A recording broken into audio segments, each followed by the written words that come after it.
Kalau mau cari yang viral-viral, negara Blok M memang nggak ada obatnya, bos. Berbagai makanan jadi incaran para pecinta kuliner ibu kota. Salah satunya, Sekte Ayam Pop. Gerai yang mengusung ayam pop sebagai menu utama ini nggak pernah sepi pembeli, yang artinya cuan mengalir tiada henti. Halo bos, saya Denis Yusira, owner dari Sekte Ayam Pop, yang bisa dibilang sekarang kita lagi jualan ayam pop yang ada di Blok M.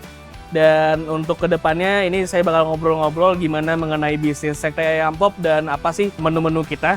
Penasaran? Tetap di Cuan Bos!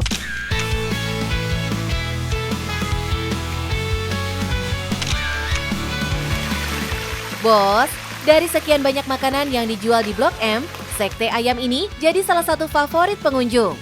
Padahal bos, menu yang diusung hanya satu, ayam pop. Olahan ayam asal Sumatera Barat ini, Denis pilih dengan keyakinan besar ini bisa jadi produk bisnis penarik cuan. Dalam 3 minggu buka, tapi emang ilmu yang saya dapetin di sebelumnya tuh saya terapin semua nih. Jadi dari tempat, dari target market, dipelajarin semua market research segala macam. Nah, bisnis F&B itu biasanya life cycle. Ya kan, life cycle tuh ada yang 2 tahun, 3 tahun, 5 tahun, buat 10 tahun tuh udah hebat banget. Dan aku tuh sebenarnya tuh main nge-break itu, aku nggak mau dalam arus cycle itu.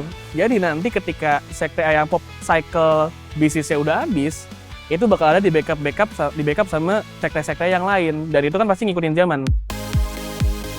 Meski jadi makanan khas Minang yang banyak disukai, Denis berpikir keras gimana caranya ayam pop masuk ke lidah pelanggan. Doi pun observasi dengan menyantap puluhan ayam pop dari berbagai restoran Padang. Karena ayam pop tuh banyak banget tipenya, ada yang modern, ada yang autentik, segala macam. Nah, tapi kalau misalnya di Sekte, ini nggak bakal ditemuin di tempat ayam pop lain. Kenapa? Karena kita gabungin antara autentik sama modern. Bos, di sini ayam pop dihadirkan dalam 3 variasi. Ada ayam pop basah lembut, ayam pop goreng kering, dan mix goreng basah. Walaupun secara visual ayam pop tampak polos, rasa bumbunya benar-benar meresap ke dalam, bos. Sentuhan rasa gurih dalam kuah santannya membuat makanan satu ini semakin istimewa. Kalau misalnya yang autentik Padang asli, itu ayam popnya itu digoreng doang, nggak pakai santan sama sekali.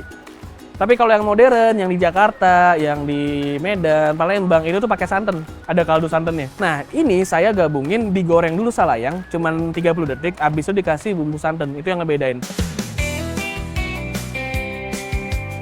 Ayam pop bakal disajikan dengan pilihan makanan pendamping. Dari rendang, gulai cincang, telur barendo, hingga daun singkong crispy dan aneka sambal. Untuk harga ayam pop satuan mulai dari Rp27.000 atau customer bisa pesan menu paket komplit dengan nasi, daun singkong crispy, dan sambal.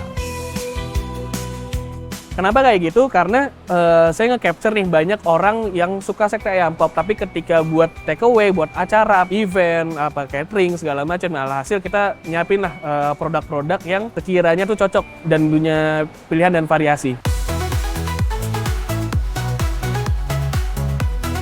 Oh iya bos, Denis paham betul kalau kawasan Blok M Hub ini ramenya sama anak Gen Z.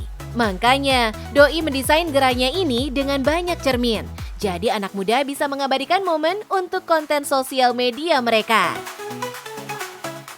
Pertama, mereka datang, mereka bisa ketemu cermin banyak di sini. Bisa foto-foto sama temennya. Bisa ngelihat art installation di sini yang emang bisa masukin ke story mereka. Habis itu bisa makan bareng teman-teman, makan hidangannya, ada yang ayam pop, ada yang apa, segala macam makanan ada minuman. Jadi ketika mereka datang ke sini, seluruh kebutuhan mereka bisa ke fulfill. Tuh bos, kebutuhan customer Gen Z memang harus disediakan bos. Terbukti, gerai yang buka dari pukul 10 pagi ini selalu rame pembeli. Saya lihat nih, orang bolak-balik. Kebanyakan itu 80% bisa saya bilang itu perempuan dan umurnya tuh 25 ke bawah. Utama mereka selain mereka makan makanannya enak, itu pasti ada nongkrong bareng temennya, foto-foto, ada yang fotobox, ada yang estetik, ada yang ngobrol lama, segala macam. Nah, dari sisi ini semua, itu saya provide. Kira-kira boleh di-spill nggak sih Bos Dennis? Cuan hariannya berapa? Kita tuh bisa sampai 700-an ya. Tapi rata-rata sekali bill itu kita di 90.000. Karena biasanya minimal berdua kan. Kalau satu orang keluarkan 50.000 dikali 700 orang, omset Dennis tembus 35 juta rupiah hanya dalam sehari, Bos. Menyala rekeningnya, Bos. Ini jadi bukti kalau pintu cuan itu selalu terbuka lebar buat yang mau bergerak. Asal bisa pilih produk bisnis yang tepat dan punya strategi buat menarik customer, dijamin bakal panen cuan, Bos. Oke bos, kalau misalnya berbisnis itu dari pandangan saya yang penting hilangin idealis, hilangin ego, ya kan? Fokus sama market, kebutuhannya apa, kita penuhin kebutuhan market dan kita kasih value yang lebih dibandingkan persaingan kita. Yang paling penting cuan bos.